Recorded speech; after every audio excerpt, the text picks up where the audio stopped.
Bienvenidos a un nuevo programa de Lluvia de Ideas. Hoy nos comunicaremos con Estados Unidos para entrevistar a una persona que seguramente muchos de los emprendedores conocerán por sus libros. La entrevista será en inglés, pero podrán seguirla aquellos que no conocen el idioma por los subtítulos. Él es un destacado orador y conferencista. Comenzaremos la entrevista en este momento.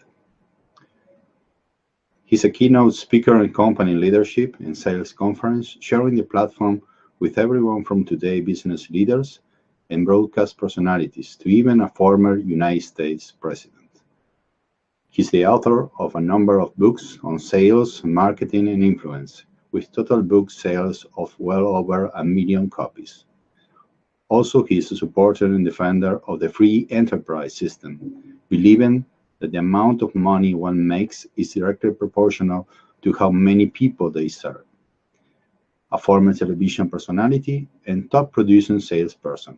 He also is an animal fanatic and serves on the board of trustees of Furry Friends Adoption and Clinic in his town of Jupiter, Florida. Today, we will talk about one of his books, The Go-Giver, co-author with Sean David Mann, a book that has sold over 500,000 copies, and it has been translated into 21 languages. The new edition has a foreword by Huffington Post founder and publisher, Arianna Huffington. We are talking about Bob Burg, whom we have the honor to have him in our program. Bob, welcome to Lluvia de Ideas. Muchas gracias, Carlos. Thank you so much for having me on with you. Well, you know something of Spanish too. Un poco. Yo hablo mejor que yo entiendo. Well, that's okay. Bob, first, tell us who is Bob Burg and how was your way up to Go-Giver?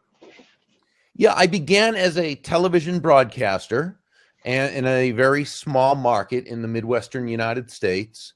And I wasn't very good at it. And it wasn't really too long before I wasn't in broadcasting anymore. I like to say I graduated into sales. And I didn't know a lot about sales. So I began to buy books and start to attend seminars and learn. And in a very short period of time, my sales began to go very well.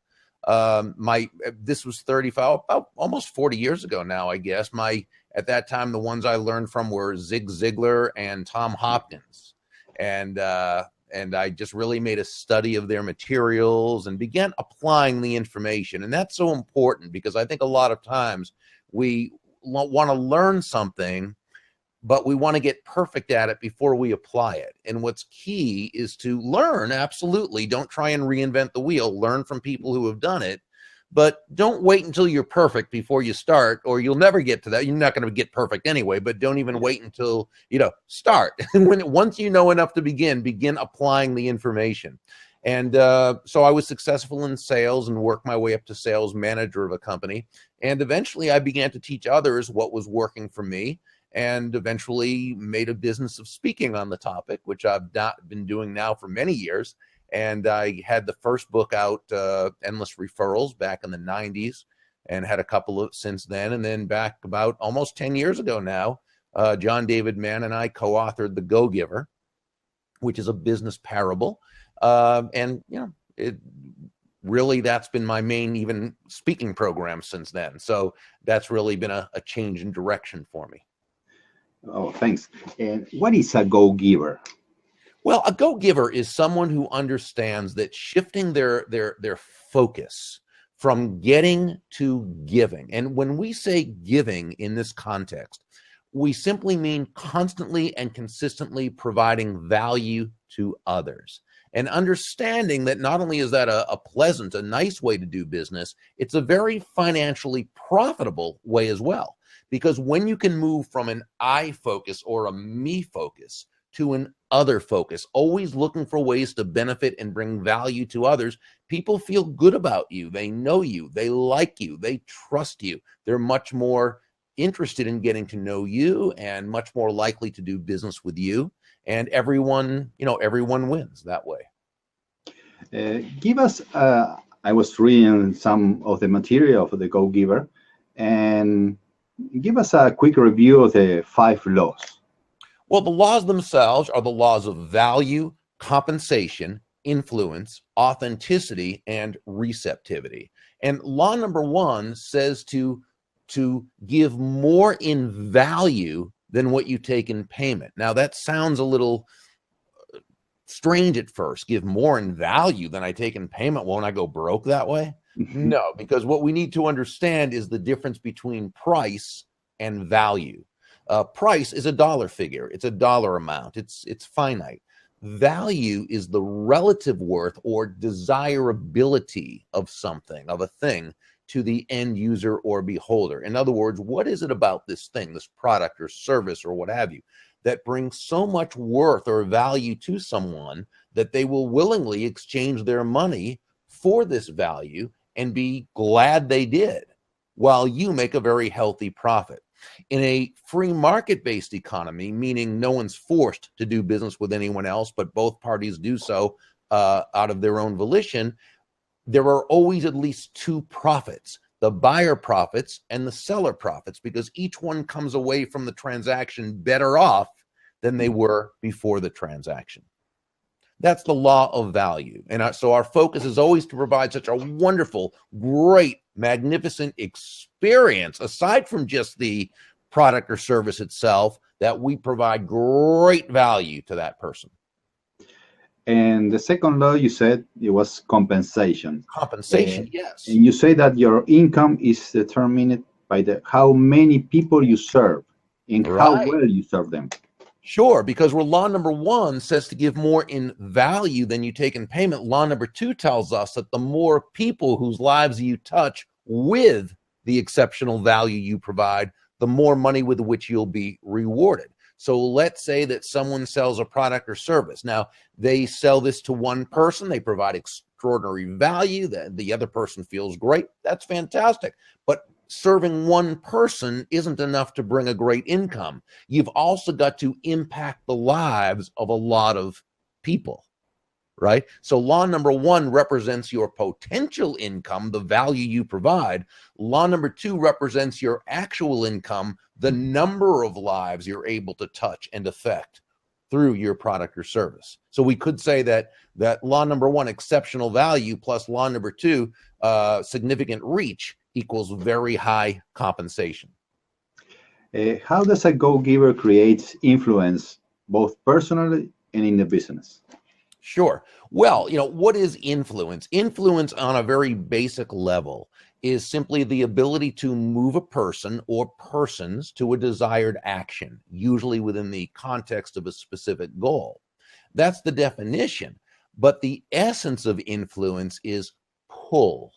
It's an attraction. Great influencers attract people first to themselves and only then to their ideas, their products, their services. How? Well, again, it goes back to focusing on the other person. In his classic from 1936, How to Win Friends and Influence People, Dale Carnegie wrote, ultimately, people do things for their reasons, not our reasons. So the great influencer, Carlos, they ask themselves questions constantly.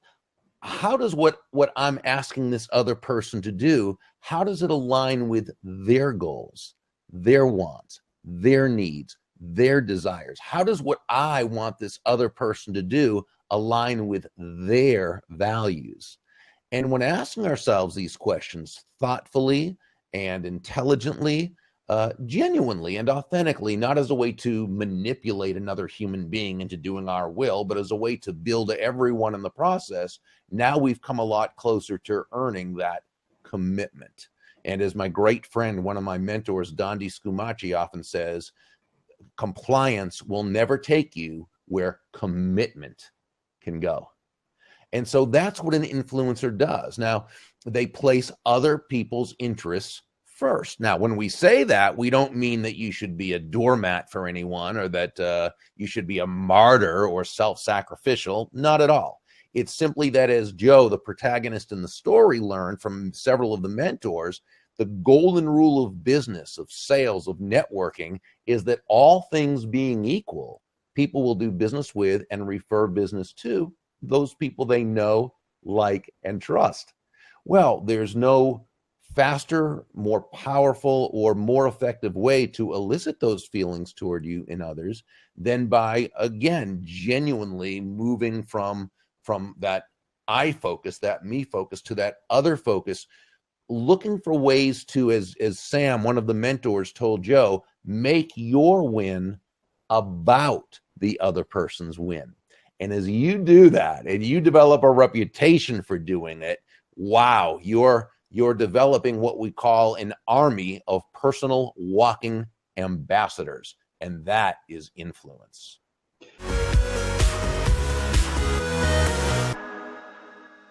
It's like the difference between a manager and a leader. Very much. Very much. Yeah. Because the three rules, the value, the compensation, and the influence is one of the things that must have a leader to have a good team. Right, exactly. And, great leaders, they're always looking out for their team. They're always building their team. They're more concerned about their team being successful than about themselves being successful. And that's why they're so successful. It's just one of those laws of life. It's just how it works. The fourth law talks about authenticity. The most valuable gift you have to offer is yourself, you says in the book. Yeah, and one of the characters, Deborah Davenport, shared a lesson that she learned, and that is that all the skills in the world, the sales skills, technical skills, people skills, as important as they are, and they are all very, very important, they're also all for nothing if you don't come at it from your true, authentic core. When you do, when you, as we like to say, show up as yourself day after day, week after week, month after month, people feel good about you. They feel comfortable with you. They know you. They like you. They trust you. They want to be in relationship with you. They feel safe with you. People crave consistency. They want to know that the person in front of them is always going to be that same person, right? And I think a lot of times, Carlos, when people don't show up authentically, it's because they don't have the self-confidence to show up authentically. They don't recognize their value. They don't recognize what they really bring to the table. And so I think it's very important for us to constantly check in with our mentors and make sure, because see, we're so close to we're emotionally involved with ourselves. So we may have a great character trait. I always say we have two types of value. There's intrinsic value just by being here, and there's market value. Market value is that combination of strengths, traits, talents, and characteristics that allow us to add value to the marketplace, to others, in a way that we are compensated. And so we all have these, what my friend Mike Littman calls assets of value. And that's what we want to lead with. That's what we want to, but we're so emotionally involved with ourselves, we may not realize that a strength that we have is anything significant because we're so used to it, because we're us, right? And maybe, we don't have the confidence, and so someone who is close enough to us, maybe a mentor who cares about us but isn't so emotionally involved that they can't really see, they can say, no, this is what you do really well. This is where you want to focus. This is what, and hey, we also have to know our weaknesses and where we need to improve. But we want to lead with our strengths, because that's where we can add the most value. And when we feel like we're adding value by the very nature of who we are, now we can show up authentically and feel great about it. The mentor must know about anything in my business, or must be a coach that gives me the direction to be a go-giver. Yeah, I think there are two types, and sometimes we use coach and mentor interchangeably, and they can be, but I always think of a mentor as coming from what we call, that 30,000-foot view. They're not necessarily involved in the day-to-day, but they're there with some advice, encouragement. They have belief in you. They're there to answer questions. I think of a coach as being a little bit more hands-on involved and helping guide and so forth. But they can be, they can be the same, or they can be different. I think it depends on the relationship, and I think it depends on what's needed. The last law is receptivity. Give us an example of this law that is, I think, the most difficult to understand. Yeah, it is for many people. It is for many people. The law of receptivity says the key to effective giving is to stay open to receiving. And you might recall in the story, Pindar, the main mentor, asked Joe to breathe out and try not to breathe in. Well, of course, Joe couldn't do that. You can't. We breathe out and we breathe in. If we tried to do just one, we couldn't survive. So it's the same with giving and receiving. See, we breathe out and we breathe in. We give and we receive. It's not one or the other. Now, the messages we receive from the world around us when it comes to prosperity and abundance and money are very negative messages. And so, we often grow up and everything we hear on TV and from our teachers and from this is about how money is bad and, people who make money aren't honest. And, well, there's all sorts of people in the world. So, but by and large, especially the more free market an economy is, where no one's forced to buy from anyone else, the more, in order to become wealthy, you must serve others. It's the only way people will do business with you. And so what I want people to know is it's not a matter of, are you a giver or a receiver? No, you're a giver and a receiver, but it's understanding that the focus is on the giving. The focus is on the giving value to others, but then you allow yourself to receive, because all the giving in the world, it's great. But again, it's all for nothing if you're not willing to allow yourself to receive in like measure. So living a life and conducting a business the go-giver way, what it means?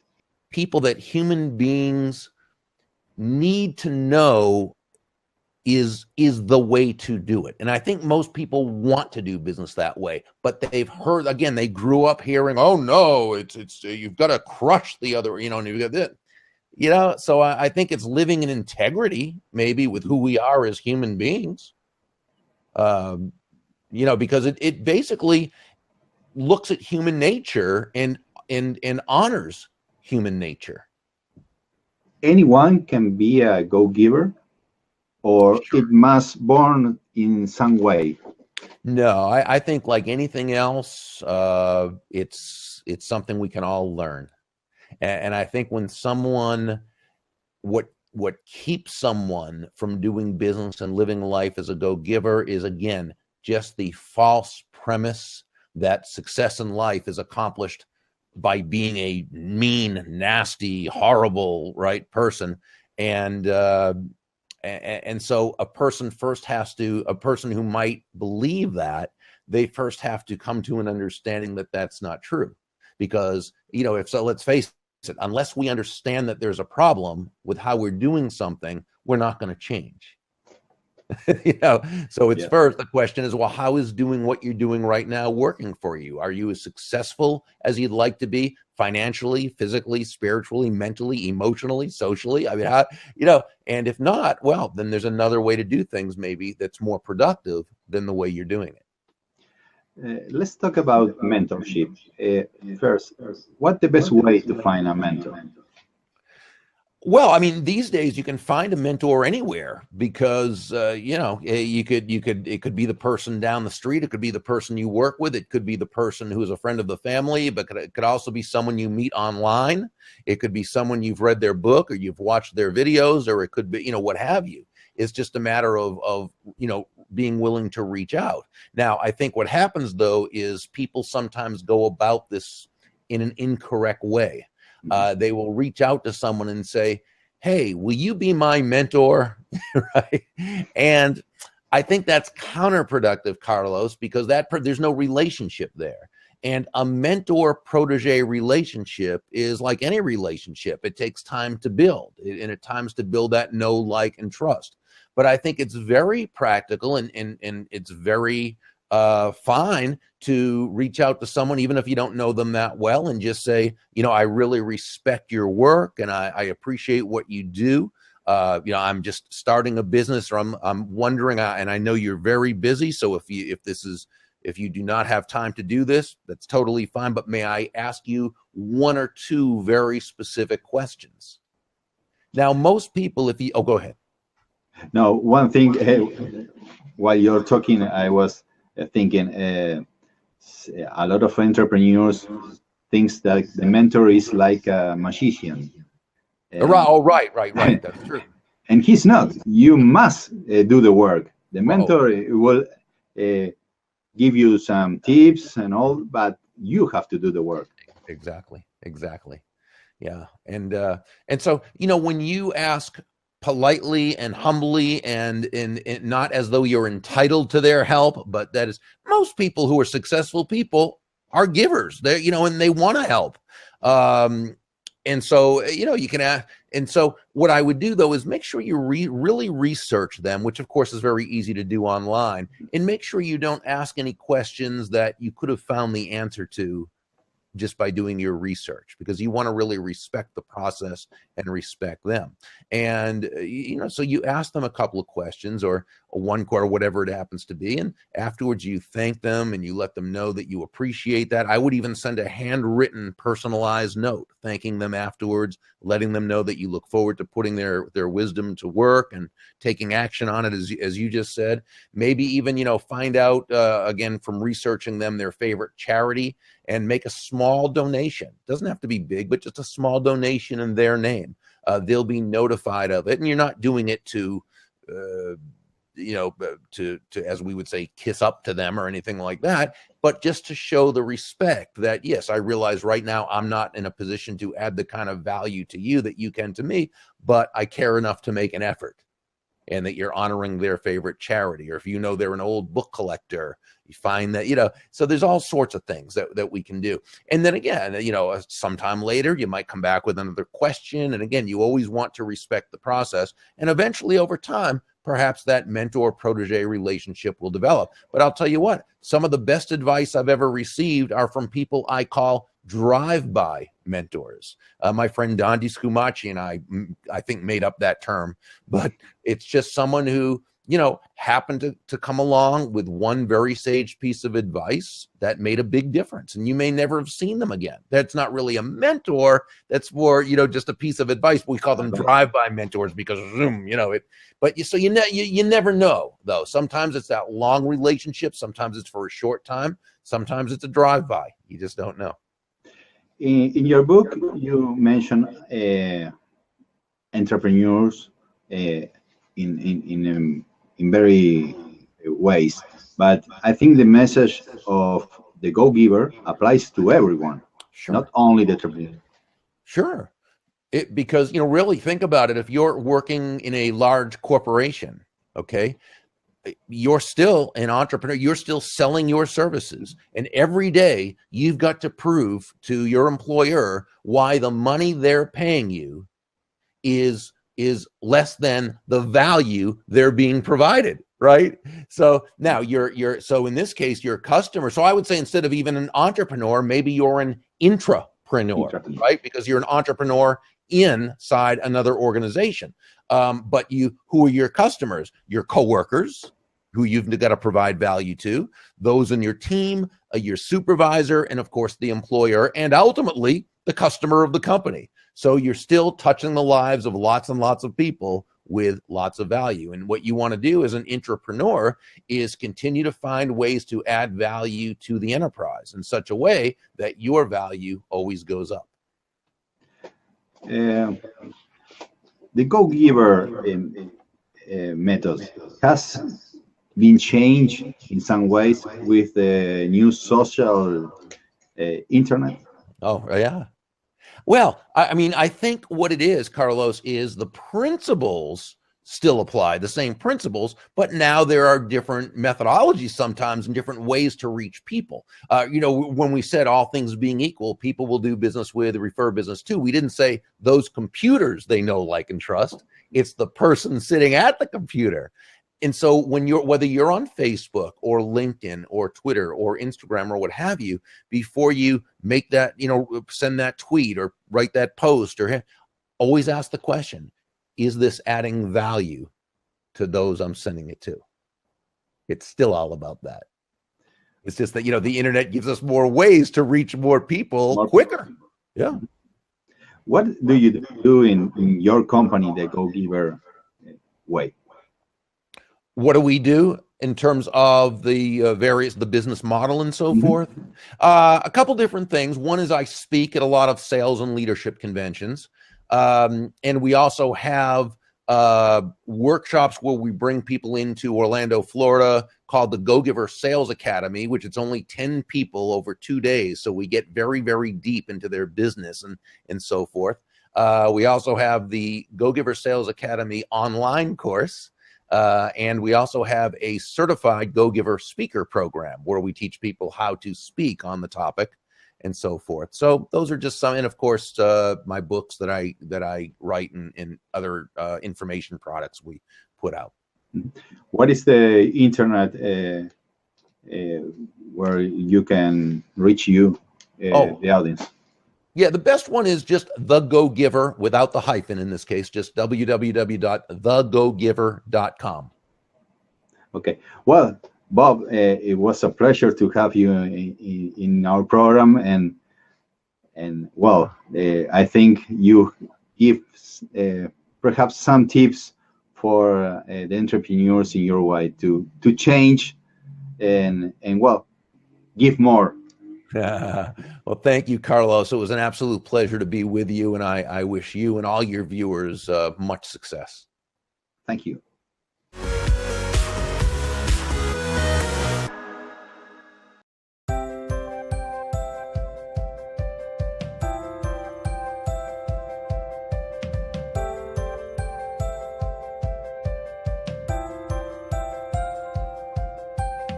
Meet Joe, an ambitious young man who yearns for success. Sound familiar? Maybe you know someone like Joe. He's aggressive, relatively successful, and determined to reach the top. A real go-getter. But something is missing. Something that has caused him to be not nearly as financially successful and internally fulfilled as he knows he could be. One day, Joe is fortunate to be introduced to a man named Pindar, known by some of the most highly successful people in the world simply as the chairman. Over the next week, Joe meets some of Pindar's former protégés who are extremely financially and personally successful. With Joe, they share the 5 laws of stratospheric success. They explain to Joe that if used together, these somewhat counterintuitive 5 laws will lead him to huge success, as it did for them. It only makes sense because these are the same laws people have used in order to be successful in any market-based economy. The law of value. Your true worth is determined by how much more you give in value than you take in payment. The law of compensation. Your income is determined by how many people you serve and how well you serve them. The law of influence. Your influence is determined by how abundantly you place other people's interests first. The law of authenticity. The most valuable gift you have to offer is yourself. The law of receptivity. The key to effective giving is to stay open to receiving. But like any ambitious young man, Joe first challenges these laws before applying them. The law of value, he thinks. This sounds like a recipe for bankruptcy. That sounds reasonable. After all, how does one give more in value than they take in payment and still make a profit? How is value measured? Joe learns that while price is a set dollar figure and finite, value is the relative worth or desirability of a thing to the end user or beholder. So, in other words, what is it about this product or service that brings so much value that a person will willingly exchange their money for it and be ecstatic about it? For example, if Joe hired an accountant to do his tax returns and she charges him $1,000 for her fee or price, When she saves him $5,000 in taxes, hours of work, and provides peace of mind and security that it was done correctly, she gives Joe value far beyond the $1,000. She gives Joe more in value than she took in payment. Joe feels terrific about it, and the accountant makes a very healthy profit. Joe learns quickly the kind of relationship he wants to have with anyone with whom he does business. He discovers how to shift from getting to giving, constantly and consistently providing value to others. This new focus allows Joe to experience a fulfilling way to live while profiting financially as well. Moving from an I or me focus to an other focus is one of the most profitable things a person, especially ambitious Joe, can ever do. Here's the thing. Money is an echo of value. It's the thunder to value's lightning. In other words, value comes first, and the money is simply the natural and direct result of the value provided. The law of value proves to be a good start for Joe, but it's only a start. As important as it is, it represents only his potential income. But tying together the other 4 laws with the first creates the real transformation for Joe. Things improve rapidly. Making money appears effortless, and the returns excitingly unexpected. These laws can do the same for you, just as they did for Joe and for so many of today's hugely successful leaders, entrepreneurs, and salespeople. Join Joe along with his mentors, Pindar, Ernesto, Nicole, Sam, Deborah, Rachel, and of course, Gus, and be delighted by this quick, easy-to-read story about a powerful business idea. Actually, a powerful life idea. Enter your name below to receive the first chapter of The Go-Giver.